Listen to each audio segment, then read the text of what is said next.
Medical chance পাওয়া মানে তখন একটা গৌরবান্বিত বিষয় থাকে, সবাই তাদেরকে নিয়ে মানে যথেষ্ট আনন্দ থাকে, তারাও প্রাউড ফিল করেন।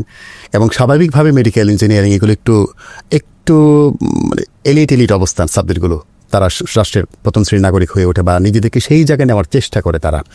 তো এখানে আসার পরে, গৌরবান্বিত জায়গায় আসার পরে তারা অনেক সময় পথ হারায়। কেউ মাদকের ছবলে পড়ে যাচ্ছে, কেউ দেখা গেল যে মানে সোশ্যাল মিডিয়াতে সময় বেশি দিচ্ছেন, পরে পলিটিক্সের বা আদার্স কোনো কাজের মধ্যে যার যুক্ত হয়ে যাচ্ছেন, বা কেউ পড়াশোনার সাথে তাল মেলাতে পারছেন না। মানে এই যে কিছু বিষয়, এটা আসলে কেন হয় বা কি কারণ থাকতে পারে? মোটা দাগে কয়েকটা কারণ যদি আমাকে বলতে হয়, তা আমি শুরুতেই বলবো গাইডেন্সের অভাব বা মিস গাইডেন্স ফ্রম সিনিয়র্স। তো আমরা যখন নিজের কথাই বলি বা আমাদের ব্যাচমেটদের কথাই বলি, আমরা যখন ভর্তি হই মেডিকেল অ্যাডমিশন দিয়ে, তারপর মেডিকেল কলেজে যখন আসি, তখন আমাদের অনেকেরই অনেক স্বপ্ন ছিল যে আমরা অনেক পড়াশোনা করব, মানুষের চিকিৎসা করব, ডাক্তার হব, ইত্যাদি ইত্যাদি। তো শুরুতে আমাদের সিনিয়রদের সাথে যখন ইন্টারাকশনগুলো হয় বা হতো, তখন হচ্ছে আমাদের একজনের ক্ষেত্রে এক সিনিয়র ছিল।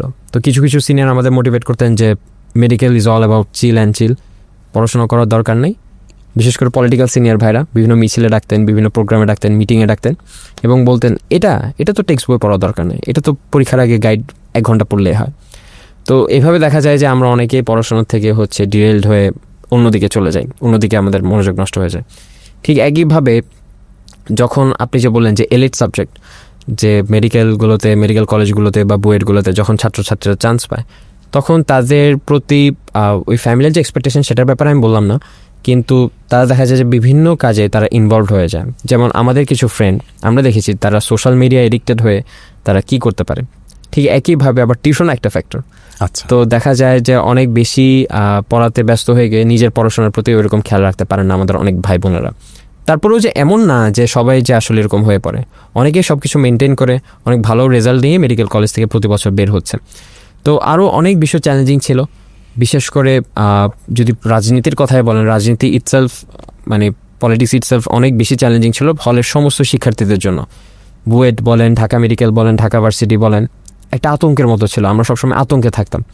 তো একটা এক্সাম্পল শেয়ার করতে চাই, আমাদের বুয়েটের শহীদ আবরার ফাহাদ ভাইয়ের ইনসিডেন্টের পর এক ভাই লিখেছিলেন ফেসবুক স্ট্যাটাসে যে কী দিন আসলো যে বুয়েটে একদিন এককাল আমাদের গল্প গুজবের আসরই থাকতো হচ্ছে এই সিনিয়র ভাই থেকে আমরা কীভাবে বাঁচবো, এই র্যাক থেকে আমরা কীভাবে বাঁচবো। কিন্তু এখন 1 বছরের মাথায় বুয়েটের রাজনীতি নিষিদ্ধ হওয়ার পর এখন আমাদের আলোচনা চলছে যে আমরা কীভাবে আমাদের রিসার্চের কাজগুলোকে, আমাদের স্কিলসকে কীভাবে আরও বেশি এগিয়ে নিতে পারবো।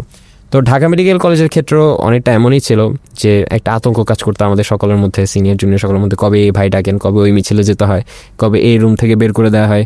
ইনফ্যাক্ট আমাকেও 4th ইয়ারে আমার একটা রুম থেকে বের করে দেওয়া হয় আমার কোনো লবি না করার কারণে। তো এই বিষয়গুলো সব মিলিয়ে আসলে এক স্টুডেন্টের জন্য মাঝে মধ্যে এক ইনসিডেন্ট হচ্ছে তাকে ডিরেল করতে পারে। মেডিকেল শিক্ষা যেহেতু স্বাভাবিকভাবে রোগী বান্ধব একটা পড়াশোনা, সেই পড়াশোনার সাথে মানুষের জীবন মরণের একটা বিষয় জড়িত থাকে, সুস্থ করে তোলার বিষয় থাকে।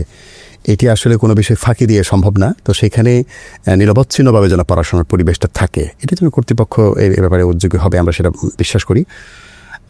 এই সময়টি এখন অতিবাহিত করছে বাংলাদেশ এবং এটি যেন দীর্ঘায়িত হয়, এটা যেন প্রলম্বিত হয়, তাহলে স্বাস্থ্যখাত এগিয়ে যাবে মনে করি।